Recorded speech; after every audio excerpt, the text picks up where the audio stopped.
New York, big city of dreams. I'm coming straight out. New York, big city of dreams. NYC.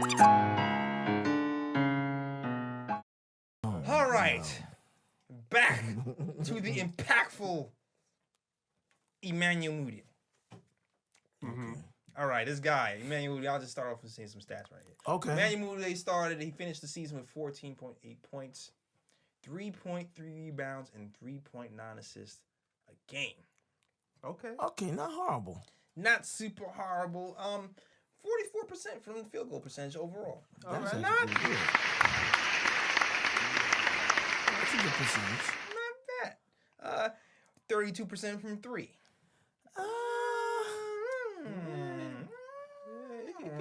It could come up a little bit. It could be better. Yeah, it could be better. Yeah. It ain't 20, but you know. It's not 20. And I'll say this.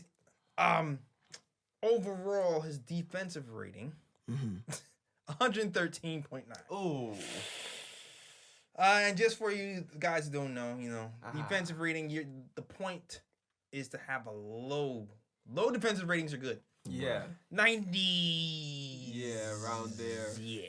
Maybe even a bit over 100, like 101, 102 maybe. Yeah. 113.9? Yeah. That's no good. That's not good. No.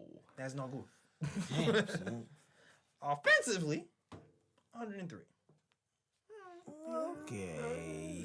Yeah, none of the Knicks really blow you away offensively. I'm just letting you know right now. No, listen, Nah, definitely not surprised. That's not the season. I already know. That's not the But season. that's the thing. It's like, I don't know. We got a lot of role players in starting positions on our team right now. Yeah.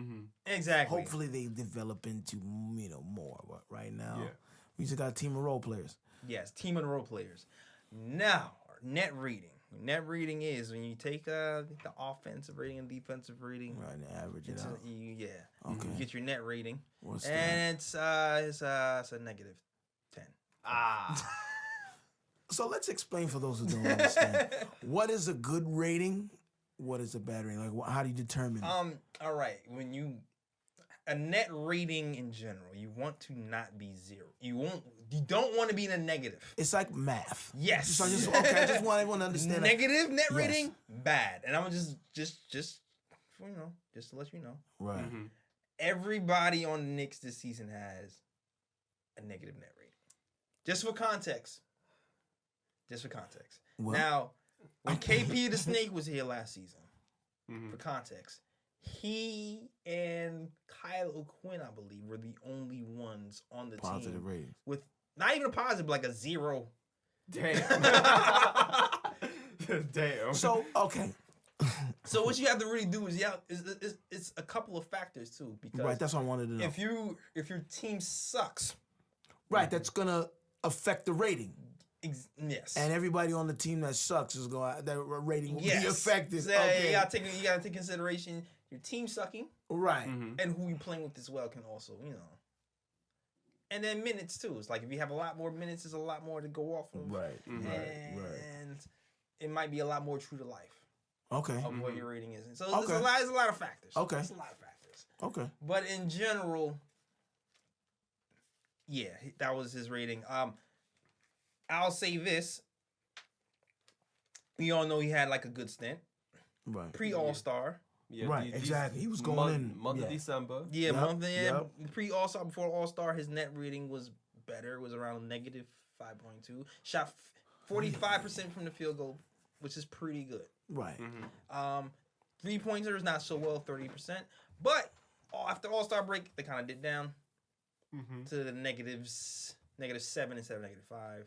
But the 3-point shooting was actually pretty good.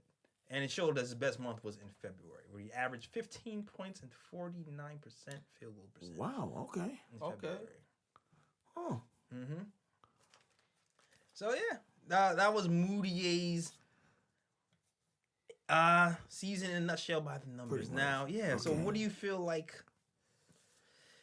Like he actually, when you talk about Mudiay in his game, he actually improved. No, he did. And he didn't. I mean, he didn't play that well. So it's not that much to go up. But he definitely improved because last season what we did to him.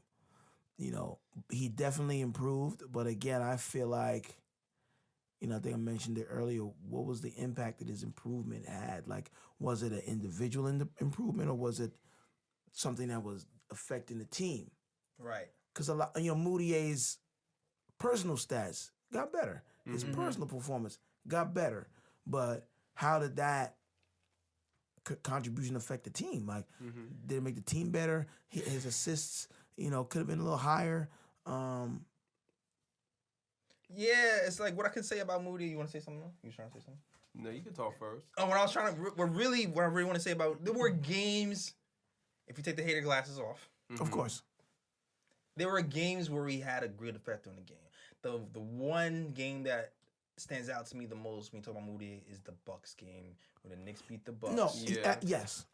And I'm not making a blanket statement saying he didn't have any effect at all, but I just think overall, the improvement that he made, to me, it didn't have a major effect on it. And then it goes back to, some of the complaints people were saying about the amount of time that Mudiay was given, even when he wasn't performing well, Yeah. So, I'll say this, though. I'll say his shooting overall has improved. When he came into the league, the knock on him was he can't shoot. That was always the knock. and he was missing layups. And when he got here, he was missing layups. And what I'll say this too, when Fizz got to him, his layup started to improve. Like, he started falling less. It was a period of time. There was a period of time. It's funny. It seems like a joke, but I'm dead serious. I know. Because I remember that time, like, why is he on the floor again? Yeah. And he missed it. Like, there was a period of time where he was hitting over like a 50% clip from two. Like, I think it was like 60% of his layups he was making. And I was like, oh wow, did we actually fix it? And David Fizdale, he has a knack for developing point guards and getting them to finish at the rim better. Right. He showed the same with Michael Conley when he's with the Grizzlies. And you started to think, oh wait, maybe he's working with Moody as well. And it did for a stint, but then it seemed like it tailed off a little bit. Yeah. But maybe it was mental fatigue. Maybe he's still trying to figure things out. And you know what? Towards the end of the season, I feel like he didn't go to the hole as much, but the jump shot, something that he needed to work on for his whole career, is starting to improve. Yeah. So in that regard, Mudiay has improved in general. Yeah. No, I think I agree with that. I think Moody as a player improved. Yeah. But how has his contribution, I think long term. Are you giving him a contract? That's what I'm getting at. So I don't, am I giving him a contract? No, I'm not giving him a contract. I'm not even thinking. I'm not giving him. But that's what I'm saying. Like, his contribution is not as important as some of the other players. But again, his personal stats, as a player individually, he improved. There's clearly a difference from last season to now. Yeah, me personally, I'm not re-signing Mudiay. I would let him go in free agency. Like he said, he definitely improved this season. He definitely made steps this season towards improving his game from last season. I did like his offensive game. He did learn how to be more efficient on the offensive end. Better jump shot, be able to finish at the rim more. But what I disliked about his game was the fact that obviously defensively, he wasn't too effective on the defensive side of the floor, which I think again to what Edson said, again, I think because he wasn't too effective on the defensive end, he didn't impact the team in a positive manner. Yeah, that's a fact. Exactly. There was a lot of times where you seen like a lot of point guards just Blew by. by him. Flat feet. He still has problems getting small. Going over picks sometimes. It gives point guards too much rooms a lot of times. Exactly. And he loses. A lot of this team in general, they lose people on switches and back cuts a lot. And that was The one back of cut, the they were yeah. real susceptible to the back cut. Yeah, Exactly. Dotson specifically, when we talk about him later. But Yeah, my whole thing is like, that's only acceptable to me if you're scoring at a high rate. 'Cause Yes. It's like, if you're putting in like 20-something points a game, but you're giving up points on the other side of the ball, to me that's okay. Because like it kind of yeah. balances out. exactly, but Yeah. when you're only scoring like 14 points a game, Nah. you cannot be You giving better points. lock that man down. Exactly, you cannot be giving up points on the other side of the floor. So yeah, for that reason alone, yeah, Mudiay gotta go for me. I'm sorry. And another part of that game thing too is like I felt like Mud, he had a knack for getting to the hole a lot, but he seemed like he just did not want to pass once he got there. That's what I'm saying about the assist is, Yeah, like that's how you make opportunities for your team. That's how you impact the team in a positive way. But like I was saying, like without those things, without an improving as a defender, your worth, you don't really have much. You don't really have much worth. Meaning, your contributions is not there. yeah.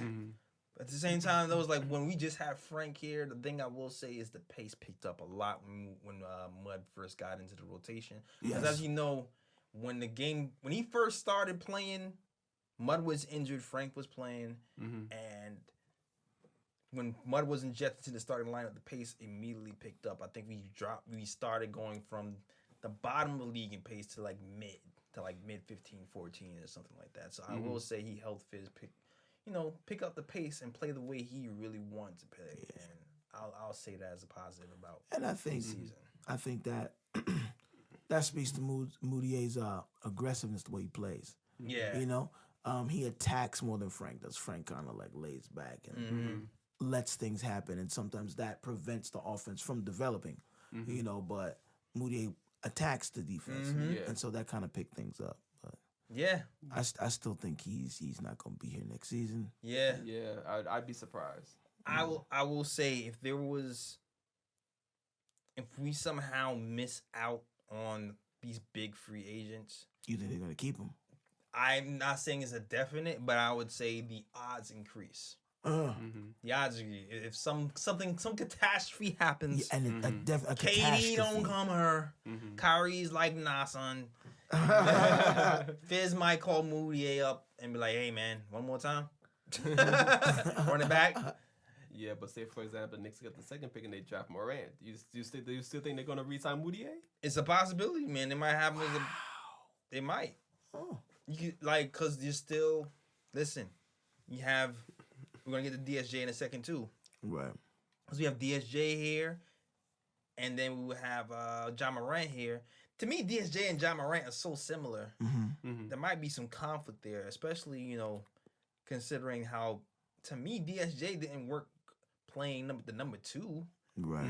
next to in Dallas, and I don't know if he brought DSJ here to be off the bench either. Right. Yeah. Right. So to me, if that happens, we end up drafting John Morant. I can see us flipping DSJ for some other piece, signing Mud to a cheap contract, and then having him be the backup. Like I can see a scenario when that happens. Interesting.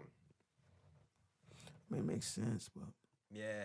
So, like I said, you just don't know. And then you're looking at Frank too. that's what I'm saying. It's all about the gamble, man. So, What horse are you backing? exactly. Or Elfrid Payton too, yo. Well, you want to re-sign him in free agency? I'm just saying because last year, if you remember, Scott Perry tried to trade for Elfrid Payton first before Mudiay. Right. Right. They tried to fleece us. Orlando tried to fleece us, and they wanted like 25 second-round picks or something Right. for Elfrid Payton. Didn't they want Frank Ntilikina in that trade too? I If think remember- so. if I think they wanted remember like correctly? second rounds and yeah, Frank, and and that's why he was they like, shut that down and they shut that immediately. down. And he was like, hell no. So we ended up trading for Mudiay. He was the second choice. Okay. Yep. Fast forward, Orlando got desperate, traded Peyton for a second round pick to New Orleans to Phoenix? to Phoenix. I'm sorry, and then that's all she wrote. Now Elfrid Payton started getting triple doubles. Right. Yeah. Right. And if you remember correctly, me last season, I wanted Peyton on the Knicks last season. I Yeah. thought he had potential. Mm-hmm. And I can see a scenario where that can happen as well. If Okay. we don't get all the places we want, we got a Right. guy over here who Scott Perry drafted in the first place. Yeah, Mm-hmm. yeah, Got a few triple doubles over there in Phoenix, and you're a free agent now. Bring him home. exactly. Exactly. But scenarios, it can happen. Yeah, possibility. Mm-hmm. Yeah. All right. Who's next on our? We done with Oh, I was on the old DS. Yeah, we Okay, done with yeah. Mudiay. Yeah, that's what I'm saying. Yeah, we with done with Mudiay, Mudiay. yep. Only other thing I can say about Mudiay is the turnovers is kind of whack. Yeah, but the again, turnovers really, but I think again that's why he's not. I don't think he's gonna be a fit here, Especially much the- longer. especially the second half of the season. Fizdale was saying that he was our best passer. Right. He said he was the best passer on the team. Yeah. And yeah, it seemed, I don't know, man. I don't know. I didn't see it. He turned the ball over. It seemed like unforced turnovers, first of all, way Right. too much. Right. And then it got to a point where he wasn't passing enough. Like 3.9 assists. Exactly. Okay. Yeah. Right. And you're the point guard. Point guard. I don't know, man. Well, that it Yeah, is what it is. So Mm-hmm. I mean, this brings us to Dennis Smith Jr. okay, You- DSJ.